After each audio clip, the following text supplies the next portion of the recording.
नमस्कार किसान साथियों, आप सब कैसे हो। मैं आपका दोस्त कैलाश पटिवाल रोज़ आपके सामने कुछ ना कुछ नई जानकारी लेकर आता हूँ।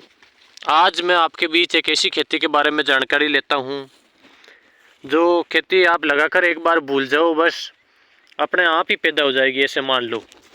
अक्सर हम लोग क्या है कि इस तरह की फसल बोते रहते हैं साथियों, जैसे गेहूँ हो गया, अपने जो हो गई, जो पुराने समय से हमारे बुजुर्ग करते हैं, या चना हो गया। लेकिन समय के हिसाब से कुछ किसान भाई है परिवर्तन भी ला रहे हैं नए नए। तो आज मेरे साथ में एक युवा किसान साथी हैं जिन्होंने अपने खेत में रायडा की फसल लगा रखी है। अपने सरसों जैसी दिखने वाली ये फसल अक्सर आप लोगों को सरसों ही लगेगी, लेकिन इसमें और उसमें मुख्य रूप से फ़र्क ये होता है साथियों, जो सरसों का दाना होता है वो अपने पीले कलर में होता है, और इसका जो दाना होता है ब्लैक होता है, वो बिल्कुल अपने काला होता है। तो मेरे साथ आज एक किसान साथी है, इस खेती के बारे में जानकारी लेंगे। तो सबसे पहले तो शुभ नाम बताइए जी आपका। मेरा रामलाल चौधरी। तो रामलाल जी, ये हम किस जगह पे खड़े हैं, गांव और ज़िले का नाम बताइए जी। ये रामपुरा गांव है, पंचायत नांद है, तहसील पुष्कर है, जिला अजमेर है। तो आप ये जो सरस रायडे की खेती है कितने समय से कर रहे हो। रायरा खेती साहब मैंने 3-4 साल से कर रहे हैं। तो लगभग अपने बाकी फसलों में देखें तो इसमें क्या मुनाफा है। उसमें एक तो पानी कम पीता है ये, अच्छा। और कोई खर्चा भी नहीं है। हाँ बिल्कुल, जैसे माने तो जीरो बजट की खेती है, बीज के छोड़ दो साथियों एक बार। लगभग अपने इसको कितने पानी पिलाने पड़ते हैं। उसको 4-5 पानी लास्ट है, 4 पानी लास्ट है, 4-5 पानी। तो बाकी हम जैसे अदर खेती करते हैं, इसमें और इसमें क्या फ़र्क है। अदर खेती करता है उसमें तो पानी ज़्यादा डालना पड़ता है, और इसमें से तो 4-5 पानी में ये पक जाता है। इसके साथ ही साथियों एक जानकारी मैं ये भी देना चाहता हूँ, जैसे अपने जो काली मिट्टी का बेल्ट होता है अपने पूर्वी राजस्थान है, वहाँ सरसों हो जाती है, लेकिन ये बालू मिट्टी है, वहाँ पे ये सरसों वगैरह सक्सेस नहीं होती है। तो इसका सबसे बड़ा तोड़ यही है, इसकी जगह आप ये रायडा की फसल सक्सेस कर सकते हो। इनके अलावा भी बहुत सारी जानकारी हैंगे। इसको लगभग आपने कब बीजा था, कौन से महीने में, सितंबर या अक्टूबर में। अक्टूबर में। अच्छा, ये लगभग माने तो अपने साथियों सितंबर के सेकंड सप्ताह और अक्टूबर तक भी बिजाई होती है इसकी। इसके साथ ही इसमें जो आपके लगभग बीघे का है वो कितना उत्पादन हो जाता है। ये हो जाता है 6-7-8 मन बीघा का, 10 मन बीघा का भी हो सकता है ये। कुल मिला के बात करें इनकी, तो भाई साहब की अच्छी देख रेख हो तो लगभग अपने 10 मन बीघा तक का भी इसमें उत्पादन हो जाता है।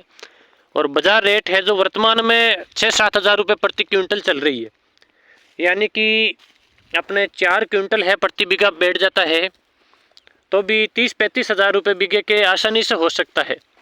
इसके साथ ही ये जो फसल है अपने जिस बेल्ट में पानी में थोड़ी लवण की मात्रा ज़्यादा होती है, अपने जैसे मटर वगैरह है वो सक्सेस नहीं होते, तरबूज वगैरह, उस ज़मीन में भी आप आसानी से इस फसल को लगा सकते हो।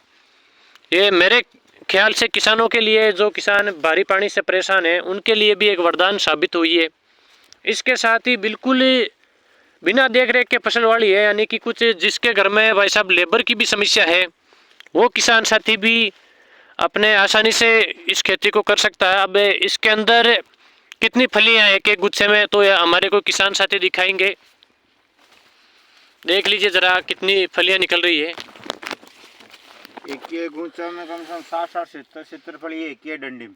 देख लीजिए यार आप, एक एक पंखुड़ी में लगभग 60 से 70 फली है। इसके करीब 100 भी हो सकती है, किसी में भी। किसी पौधे में 100 भी हो सकती है। और हाइट की बात करें तो लगभग ये इनके सिर के ऊपर जा रही है, यानी कि 6 फीट के करीब हाइट है। आप देख लीजिए ज़रा गौर से, 6 से ऊपर ही मान लो साथियों। तो मेरे ख्याल से ये बहुत ही अच्छी फसल है। जिन किसान भाइयों के थोड़ा बोरवेल में पानी है वो खारा होता है, जिन रेतीले टिब्बे हैं जिन क्षेत्रों में, तो उनके लिए बहुत बढ़िया फसल है साथियों। इनके अलावा इनसे जो फली को फोड़कर दाना भी देखेंगे कि किस तरीके से इनमें दाना निकलता है, किसान साथी हमें बताएंगे।